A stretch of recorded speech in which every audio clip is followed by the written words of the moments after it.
नमस्कार। आज हम कक्षा सप्तमी के पाठ 11 रहीम के दोहे का अध्ययन करेंगे। बच्चों, इससे पहले हमने 3 दोहे रहीम दास जी के पढ़ लिए हैं और तीनों दोहों में हमने देखा है कि रहीम दास जी ने पहले दोहे में हमें बताया था कि किस प्रकार से जब हमारे पास धन दौलत संपत्ति होती है तो हमारे जो लोग हैं ना, वो हमारे मित्र बनने का प्रयास करते हैं। और जैसे ही हमारे ऊपर विपत्ति आती है तो लोग हमसे कन्नी काट लेते हैं। लेकिन सच्चे मित्र वही होते हैं जो विपत्ति के समय हमारे साथ खड़े रहते हैं। इस तरह से सच्चे मित्र की पहचान बताई थी उन्होंने। और दूसरे दोहे में उन्होंने जल और मछली के प्रेम का समर्पण बताया था कि दोनों, जिस प्रकार से मछली है ना, वो जल के बिना रह ही नहीं सकती और जल से अलग होते ही अपने प्राणों को न्योछावर कर देती है। इस प्रकार उन्होंने जल और मछली के अनन्य प्रेम का हमारे सामने एक उदाहरण प्रस्तुत किया था। तीसरे दोहे में हमने देखा कि रहीमदास जी ने बताया है कि पेड़ जिस प्रकार से अपने फल स्वयं नहीं खाते हैं, सरोवर अपना पानी स्वयं नहीं पीता है, उसी तरह से जो सज्जन व्यक्ति हैं वो कभी भी अपने हित के लिए संपत्ति इकट्ठी नहीं करते हैं। वो अपनी संपत्ति दूसरों के हित के लिए, पर हित के लिए ही इकट्ठी करते हैं। इसी प्रकार से आज हम रहीमदास जी के चौथे दोहे का अध्ययन करेंगे।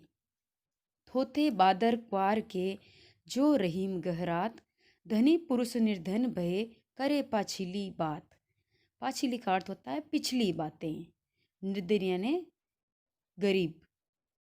थोथे, थोथे का मतलब होता है खोखली बातें करना। क्वार, क्वार का अर्थ होता है बच्चों, क्वार हिंदू कैलेंडर के हिसाब से आश्विन माह होता है और अंग्रेजी कैलेंडर के हिसाब से सितंबर और अक्टूबर माह के मध्य के जो दिन होते हैं और हिंदू कैलेंडर में आश्विन का माह होता है, उसे क्वार के दिन कहते हैं। तो आश्विन माह के जो बादल, गहरात का मतलब होता है, गहरात का मतलब होता है जो बादल उमड़ घुमड़ करके आते हैं। तो यहाँ पर कवि बता रहे हैं कि क्वार के मौसम में जो बादल गरजते हुए आते हैं किंतु बरसते नहीं हैं। वो गरजते बहुत है, अपने को ऐसा लगता है कि अब नहीं वर्षा होगी, किंतु वो बरसते नहीं हैं। उसी तरह से उन गरजने वाले बादलों की तुलना कवि ने ऐसे पुरुषों से की है जो कभी धनी थे, संपन्न थे और अब वर्तमान समय में वो निर्धन हो गए हैं। और वो अपने पिछली, अर्थात जिस समय वो धनी थे, अपनी पिछली बातों का बखान करते हैं, जबकि उनको अपनी वर्तमान स्थिति सुधारने के लिए प्रयास करना चाहिए। तो वो उसका तो प्रयास नहीं करते हैं कि उनकी वर्तमान स्थिति सुधरे, उसका प्रयास न करके और अपनी पूर्व के समय की अपने ऐश्वर्य धन संपदा थी जब उनके पास में, और अभिमान पूर्वक उनकी वो बातें करते हैं। पांचवा दोहा। धरती की सी रीत है, शीत घाम ओ में है, जैसी परे सो सही रहे, त्यों रहीम यह दहे।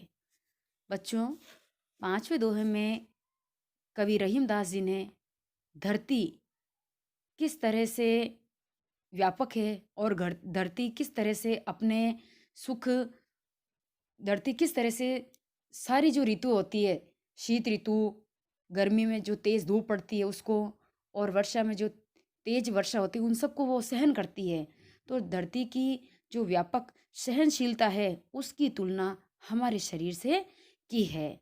तो यहाँ पर कवि रहीमदास जी बता रहे हैं कि धरती की सी रीत है कि जिस प्रकार से जो धरती है वो शीत यानी सर्दियों के दिन, जाड़े के दिन, घाम गर्मियों की धूप में है, वर्षा तेज बरसात को जैसी परे सो सही रहे, अर्थात उन सबको वो सहन करती है।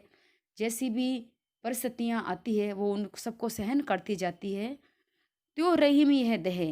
रहीमदास जी कह रहे हैं कि उसी प्रकार से हमारी जो मानव देह है, ये मनुष्य हमारा जो शरीर है, हमारा जो ये शरीर है, वो भी उन सबको सहन करता है। एक मनुष्य के सामने विषम परिस्थितियाँ भी आती है उसके जीवन में, और उसके अनुकूल परिस्थितियाँ भी होती है, प्रतिकूल भी होती है, सुख भी आता है और दुख भी आता है।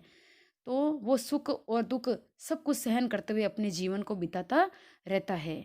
तो इस दोहे में उन्होंने कवि रहीमदास जी ने हमें यही प्रेरणा दी है कि हमें भी धरती के समान सहनशीलता रखते हुए अपने जीवन में आने वाले सुख और दुख को पार करते हुए हमें आगे बढ़ते रहना चाहिए, न कि दुख में ज़्यादा दुखी होना चाहिए और सुख में अत्यधिक सुखी होना चाहिए। धन्यवाद।